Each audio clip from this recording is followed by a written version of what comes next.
The wedding was at the part where we exchange rings. Suddenly, my wife said she needed a 5-minute break.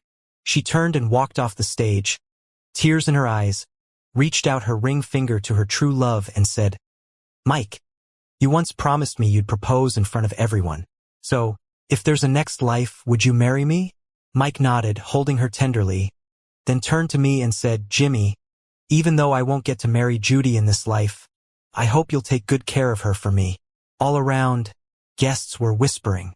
In front of me was the bride, deep in a kiss with someone else. Everyone was waiting to see me, the groom, make a fool of myself. I just smiled and walked over to Mike, placing the groom's boutonniere on his chest and said, "Why would there be no chance? If you both can't let go of each other, then I'll make it happen now." For 8 years, I thought once we got married and had kids, Judy would come around.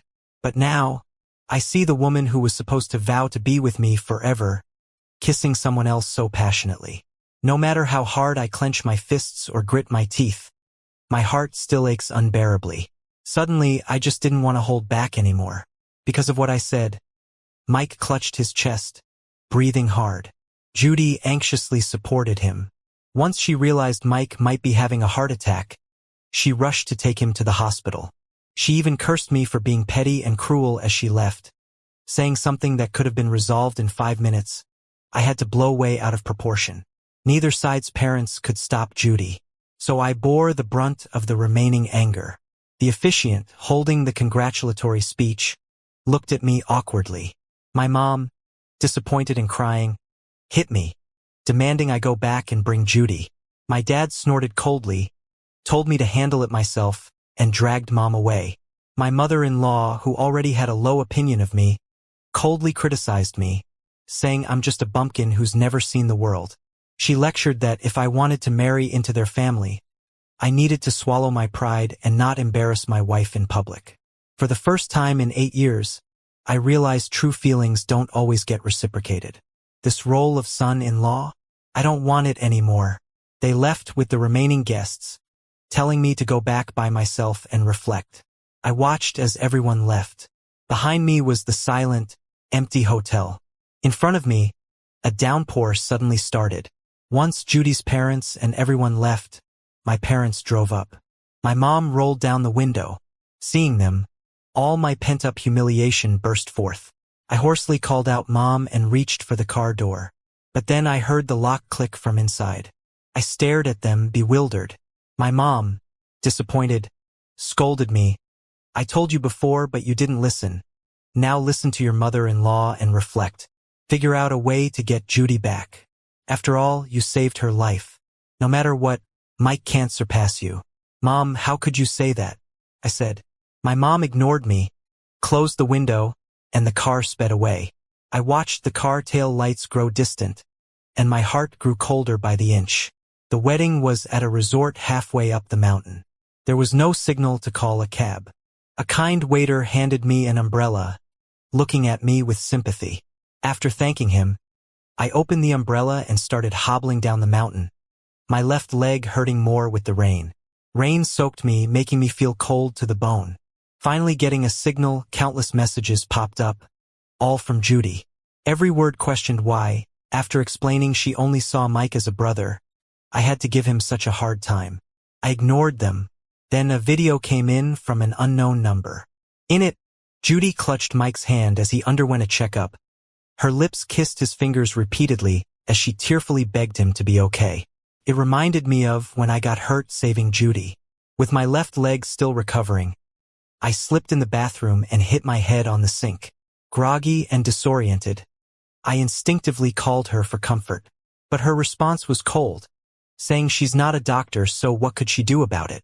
I was hospitalized for half a month, and she never showed. Later, I learned that on the day I fell, Mike had cut his hand while cooking. The doctor said it might scar. So feeling down, Judy took out her frustration and worry on me. I chuckled to myself, thinking I woke up to reality too late. It led me to this humiliating place. While trying to hail a cab, Judy's call came in. Angrily, she yelled, demanding I apologize to Mike for causing his heart issue. Struggling to keep my thin umbrella steady, I calmly said, "I'm still at the hotel. Just as the words left my mouth, thunder cracked the dark sky. Judy, concerned, asked, "It's pouring outside? They didn't take you home? I'll come get you." Mid-sentence, Mike's guilt-ridden voice interrupted, asking if I was mad because of him, stating he should have just died abroad. Judy quickly comforted him, then channeled her anger back to me, claiming it was my fault, asking what's my issue when it was only a 5-minute thing. That snapped something inside me. Curtly, I replied, "Let's get divorced. I'm not apologizing to Mike. The mistake isn't mine. It's yours. If they can't let each other go, why come to me?" She was the one who confessed, the one who wanted us together forever, and that's why I chose her so firmly. 8 years, are their feelings worth more than mine? After hanging up, I quickly flagged down a taxi. Sitting in the cab, I got another message from Judy. "Jimmy, if you mess up, admit it. Do you really think any woman would want to be with a worthless guy like you, apart from me? Let alone the fact you went out of your way to save me, just to make me feel grateful?"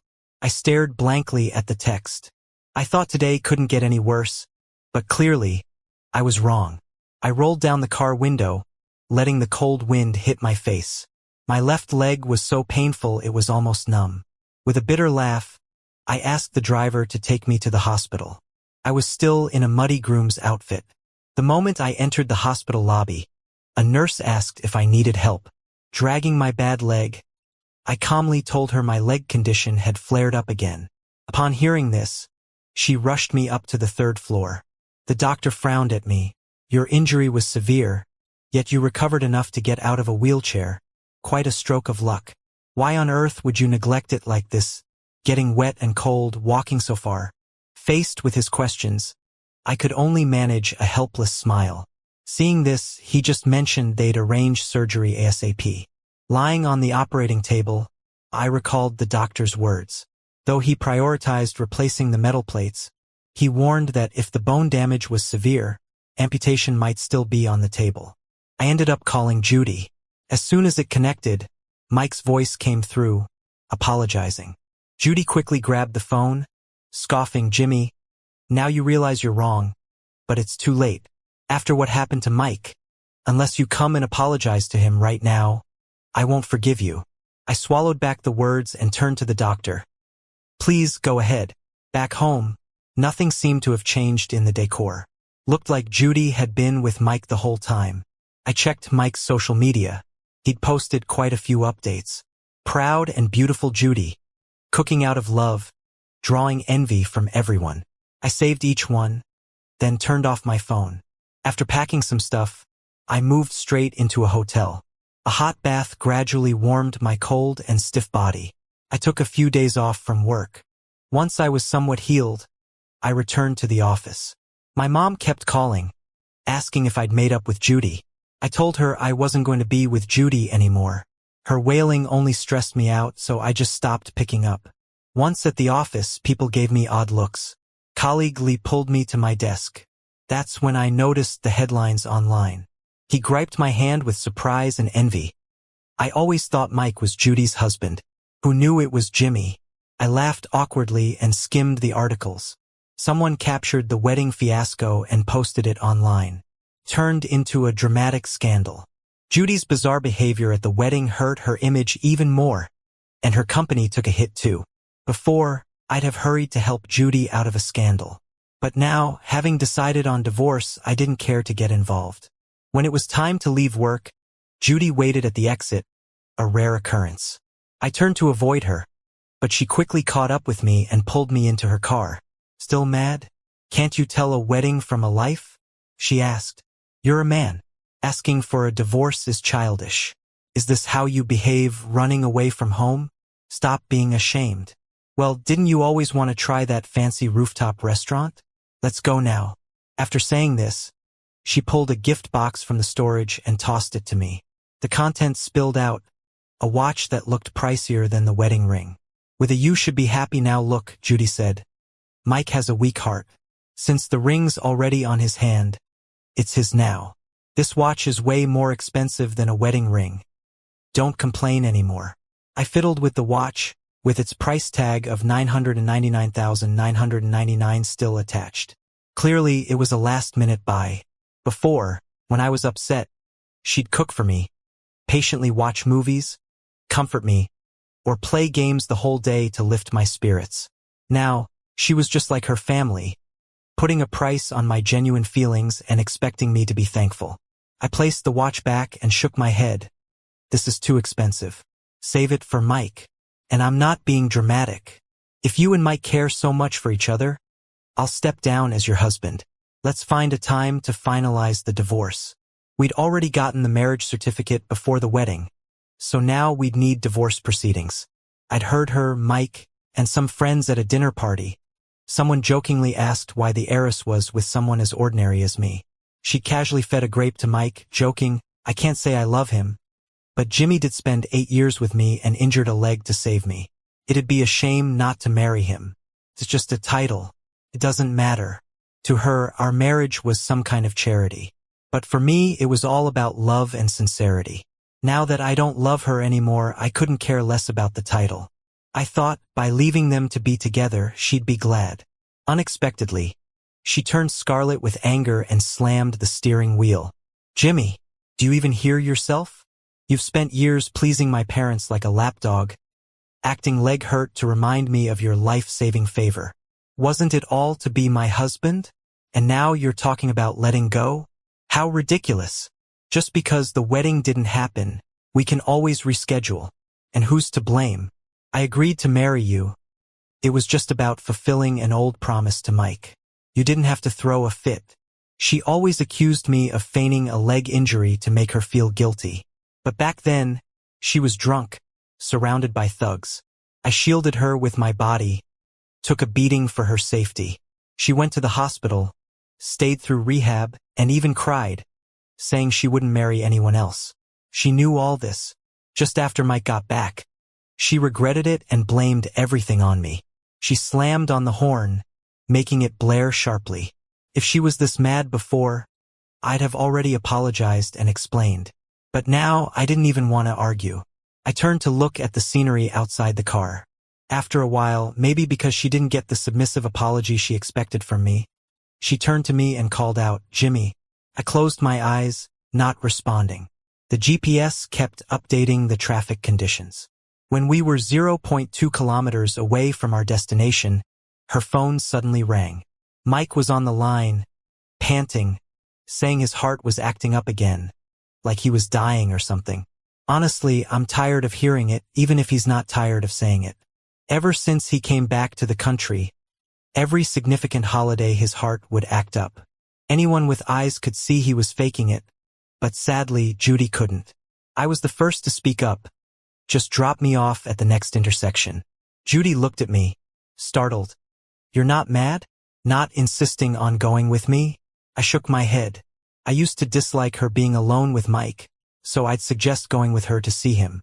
Back then she'd insult me, calling me dirty, petty, and telling me to learn some decency from Mike. She furrowed her brows, and her phone kept vibrating. The car soon reached the intersection. As I opened the door to get out, she grabbed my wrist, looking at me with a complicated expression. "I'll check on him and come back to take you out for dinner. Rest assured, this position is yours, don't be mad." I'm not mad." I dismissed her, trying to pull away. She tightened her grip. "Jimmy, you're different now. Not jealous anymore." "Huh? What's there to be jealous of? Mike treats you like a sister. It's normal for him to reach out to you first. Isn't it? Go on." I smiled, pried her hand off, and got out of the car.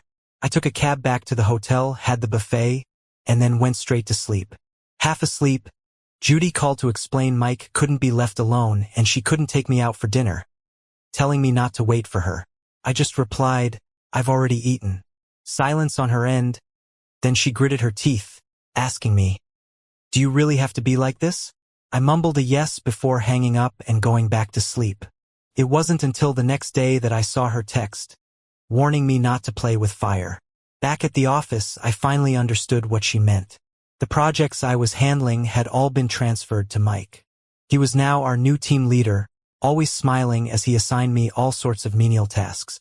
Judy would always join him for lunch, and when she saw me, her eyes were ice cold. Judy's scandals online kept escalating. She wanted me to attend a press conference on Monday to help clarify that Mike wasn't some kind of lover, accusing me of interfering with her relationship with Mike when she went abroad and forcing her to marry me by pretending to be hurt. She put it nicely, saying I'd still be envied by everyone, just endure a little bad reputation first. This storm would blow over, and Mike wouldn't be affected. She claimed all this was because of my demands during the wedding, and I should bear the consequences. Of course, I refused and blocked her. But then Judy's parents came to me, warning I better do as they arranged, and not act recklessly just because I saved Judy's life. I gave them the same treatment, blocking them as well, and I directly quit the company. I wasn't lacking in skills, had quite a few companies reach out before, but now as I contacted them, they all seemed wary. I knew this was Judy's doing, forcing me to agree to the press conference. But this time, I refused to give in. After another failed job application, a past client reached out. They had a new overseas operation that needed manpower, offering pay no less than what I earn now, but the job was abroad. They asked if I was interested. Since I'm an only child, I hesitated, thinking about my parents, telling them I'd consider it first. Back at the hotel, I got a call saying my mom's headaches were acting up again. I immediately took a cab home. As soon as I walked in, Judy was there too. My mom took my bag, looking completely fine. I stared at her, knowing I'd been sold out by my own parents once again. At dinner, Judy sat next to me, continuously placing food on my plate. The three of them acted so harmonious, like they were the real family. My mom kept praising Judy. Judy is really an exceptional daughter-in-law. Not only is she from a good family, but she also cares for our Jimmy. My dad, supposedly the elder, was pandering to Judy, chatting about how I was too willful at the wedding, thanking her for being so forgiving. Their subservience made all my perseverance from the past days crumble instantly. My eyes reddened, gripping the juice my mom handed me tightly.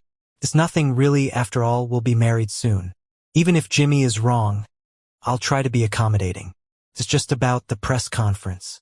Judy's gaze was fixed on me, with contempt and certainty of her victory. I tightened my grip, the juice spilling over, dripping onto the floor. Unable to bear it, I looked at my parents. Am I really your child? Why do you never stand firm with me when it matters? I've told you already, I won't be staying with Judy anymore. Judy's brows furrowed, clearly baffled as to why I, having compromised so many times, was being so stubborn now. My mom paused her hand that was wiping the table, then tossed a juice-stained rag at my head. The sticky, yellow-orange juice mixed with gray dirt dripped down my face. She smiled apologetically at Judy. Judy, it's all my fault I didn't raise Jimmy right, that he'd want a divorce over something so trivial. Then she didn't hesitate to slap me, scolding loudly. Jimmy, do you think you're still some 20-year-old? You're 30. Judy isn't even bothered by the fact you haven't achieved anything, isn't annoyed by your antics. You should be grateful. Yet you want a divorce. Do you have any manners? Seriously, how long are you going to keep whining about that little thing at the wedding? If you can't think for yourself, at least think about your parents and family. My face was burning, my head to the side. Judy didn't see that slap coming from Mom. She jumped up and helped me stay steady. Mom's next slap landed on Judy's shoulder. Judy winced, yet she looked at me worriedly. You okay?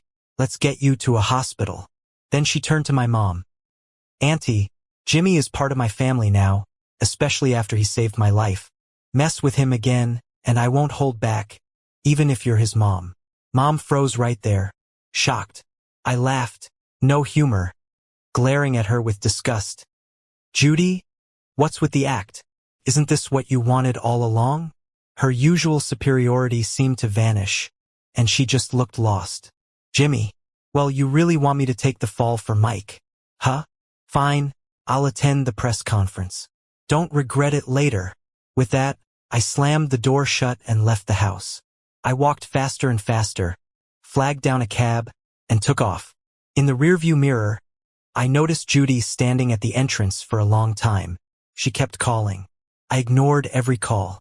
Then texted me about the press conference, saying desperate times call for desperate measures, and she'd make it up to me once it's all over. See, even she knows how unfair this is for me. As for Mike, I'm just the sacrificial lamb. Whatever.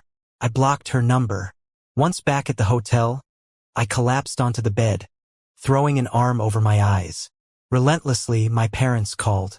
Mom asked if I was trying to drive her crazy, said her headache was back, and threatened that if I didn't make up with Judy, she'd just let herself suffer to death. Then came the endless lecture about how they raised me, and now I'm ungrateful. I remembered how their faces changed once they found out about Judy's family background. Never understood why kids are supposed to automatically love their parents, while some parents don't love their kids back. I texted back, your body's yours. If you want to perish in pain, I'm not stopping you. Then I ignored all her messages. I called up a client, said I was ready to work overseas. The press conference was on Wednesday, a lousy day for Judy's company to launch their new products. Always about profits for these business folks. Even now, they can't miss maximizing publicity. Dressed in all black, standing at the entrance, media swarmed. Mike and Judy were nearby. Judy wasted no time, rushing over to lock my arm in hers. She signaled security to shield us. I tried shaking her off, but she tightened her grip. With this crowd, watch those legs. Flashes blinded me, so I let it be. Inside, journalists were more disciplined. Mike shot me a smug grin. I smirked back. Hope you can keep that up, Mr. Jimmy. Mike just left the country and you couldn't wait to play the lover. How low? What were you thinking? And isn't it true you orchestrated an ambush on Judy's route just to play the hero? Where'd you come up with such a plan? Two men stood up first, throwing daggers with their words. Judy beside me, her face turning icier, snapped. Who told you to ask these things? I glanced at her, only 4 words in my mind. Put on a show. It's not like she couldn't predict what would happen by having me here. Ignoring her look of confusion and regret, I spoke to the reporters. Friends of Mike, huh? I get why you'd act like this. Their eyes flickered, and one of them mumbled, quit slandering us. Yet they averted their gaze under my steady stare, not daring to argue further. Digging deeper, their identities couldn't stay hidden, especially with cameras rolling today. With Judy lingering by my side, Mike swayed a bit. Judy rushed over to support him. You okay? Heart acting up again? Once she left my side, I was alone on stage.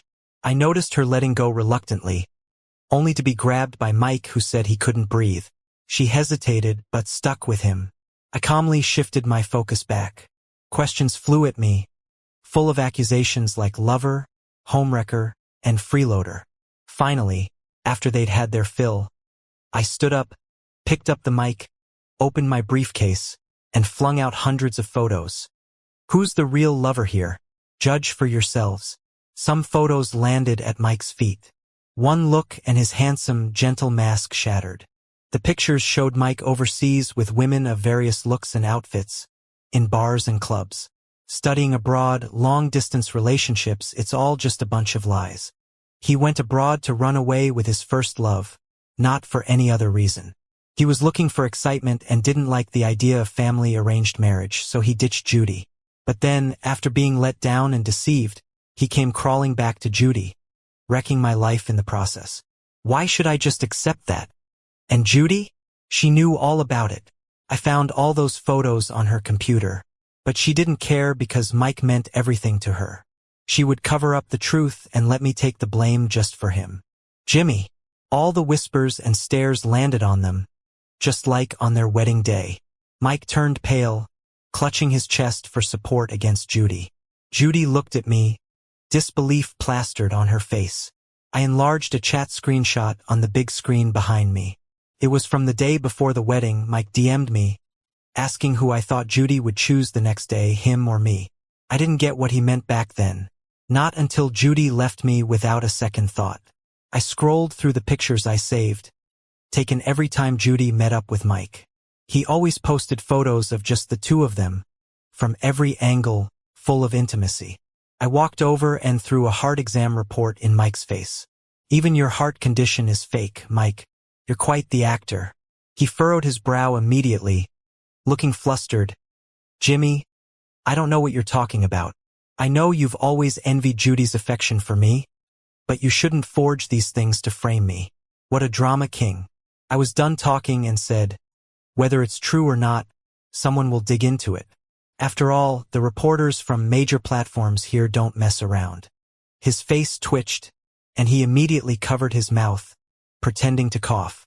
Surprisingly, Care didn't rush to his side this time. Instead, she hurried up to me. Cheating, affairs, white lies, her reputation was shot, along with the product launch. The company would surely take a huge hit. I thought she was coming to settle the score, but she clutched 2 photos tightly instead.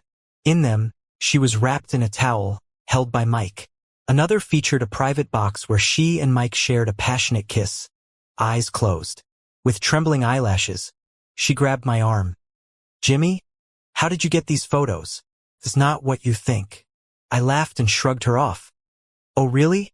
Did someone force your head to kiss him? I always thought she could see Mike's posts too, but clearly, she had no clue. No wonder she could boldly tell me it was nothing but a minor issue at the wedding. The place was chaotic. Satisfied, I nodded, flashed a cruel smile at Judy, and raised my voice so everyone looked my way. As for myself, I switched the big screen from chat logs to the divorce papers. Starting today, Judy and I are no longer married. Judy was frozen in place, staring dumbfounded at the divorce papers on the screen. The reporters clutched the photos I threw out earlier and were snapping away at the screen. The focus of the interviews shifted entirely to Judy and Mike. Meanwhile, I pushed through the crowd and made a stylish exit. As I reached the door, I could still hear Mike yelling in fury. Judy, trapped by the crowd and unable to catch up with me, cried my name, begging me not to go to hear her out. I didn't even glance back. I had just flagged down a cab and was about to leave when Judy's parents showed up, demanding to know what I had done. I grinned brightly, just a little token of appreciation from me. The incident at the launch went viral. My parents kept calling, asking if I'd lost my mind wanting a divorce from Judy, and urging me to cooperate with the company's crisis PR. I thought they were just talking nonsense. I had finally figured it out.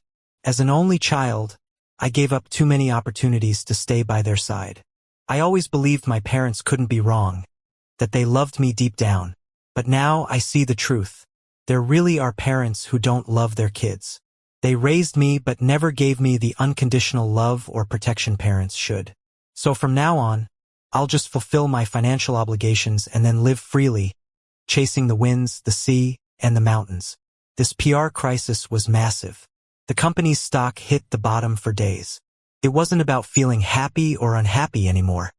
It was about feeling liberated. I planned my departure for 2 weeks later. I even signed up for an English-speaking course. I thought with everything going on, Judy wouldn't have time to bother me. But a week later, as I was leaving my class, I spotted her waiting outside. She looked thinner, wearing the blue scarf I hand-knit for her birthday last year. Before, I'd save up for months to buy her clothes and bags.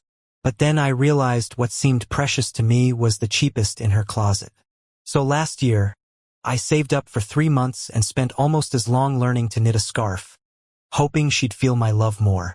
But when I gave it to her, she barely glanced at it before tossing it in the closet's farthest corner. I wanted her to try it on, but she just stared at my hands, prickled with needles, and frowned. You didn't knit this yourself, did you? Jimmy, you wouldn't do something so silly, would you? I quickly hid my hands behind my back, feeling dejected. Of course not.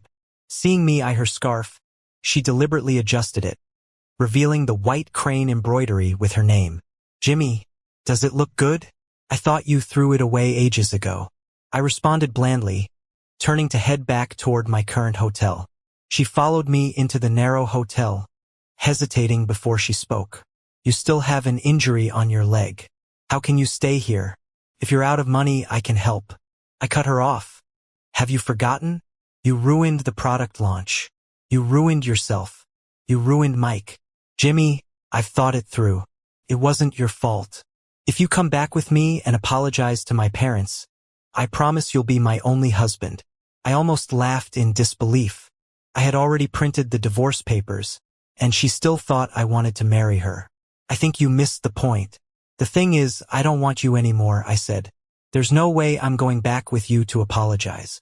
She frowned, her eyes turning red, and moved to hug me. I stopped her with a cold stare. Jimmy, you never used to say such hurtful things to me. You're mad at me, right? I can explain. While speaking, she pulled out a stack of photos from her bag. Ignoring her, I focused on boiling water in the kettle. She followed me. This kissing picture? Mike lost a dare. There were too many people watching. I couldn't embarrass him. And this one, she continued, it was raining heavily that day. My clothes were soaked. At the hotel, he suddenly didn't feel well. I went to support him. That's why we ended up hugging. And there's this one. The water went from boiling to cold. She still had many photos in her hand. Her voice got lower, almost tearful. I looked at her. Do you want to keep talking? Clutching the photos, she closed her eyes in pain. Our family's arranged marriage. I backed out because I liked you. I turned him down when he confessed because of that. So he left the country out of spite. Jimmy, we owed him back then, but I'll keep my distance from him now. You'll understand me, right? Her words surprised me. The first time I met Judy was at a college performance. My parents were strict about money. By freshman year, they cut off all my living expenses. No matter how much I worked, I often went hungry and couldn't afford a $300 performance outfit. At my wit's end, she handed me the outfit and said we couldn't let one person affect the whole class. That's when I noticed her. But Mike was always around, so I kept my feelings hidden. Little did I know she liked me too. What I felt then was nothing but disgust. I smirked. Did you think I'd be touched hearing this? Please, all I feel is disgust. These are your choices. You could make things right with him in any other way, but you chose to walk all over me. We're done.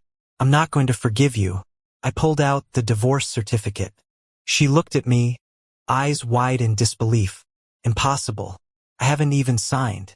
3 days after the launch, Judy's parents confronted me. They called me uncultured and low class.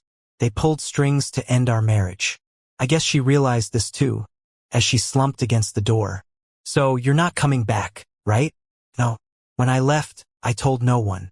But as I was about to board the plane, Mike came rushing at me, yelling for me to die, a knife in his hand. He screamed that I took Judy away. He asked why she wouldn't accept him even after he broke us up. I couldn't dodge in time. In a split second, a familiar figure pushed me away. The knife stabbed into Judy's abdomen. Blood drenched her light blue down jacket instantly. Airport security subdued Mike. Someone in the crowd called the police. Watching her fall, I felt calm. The boarding announcement sounded. I held the ticket in one hand, while her grip tightened on my wrist. Pale-faced, she begged, Jimmy, I'm really sorry. Please stay. Her desperate tugging made her bleed more. I had no feelings left for her but didn't want that guilt on my conscience. I took off the scarf I had knitted for her, pressed it on her wound, and calmly dialed 911. Then, I pried her fingers off one by one. Judy, you're really annoying like this. I handed her over to the airport staff and walked away without looking back. Because of what I said, Mike struggled for breath, clutching his chest. They no longer yelled at me for being heartless for leaving my parents behind. Instead, they begged, hoping I'd come home for the holidays. Judy's company went bankrupt, apparently because Mike failed to take charge. He not only spread scandals about Judy online but also sold company secrets to their rival. In the end, a crazed Judy dragged him off the company building roof. They both died. I was admiring a waterfall with colleagues, listening to our new charming boss gossip about the past. Unmoved, with the holidays nearing back home, I replied to my parents, not coming. Then I posed for pictures with a colleague. I smiled for the camera for the first time in ages. I knew my new life had only just begun.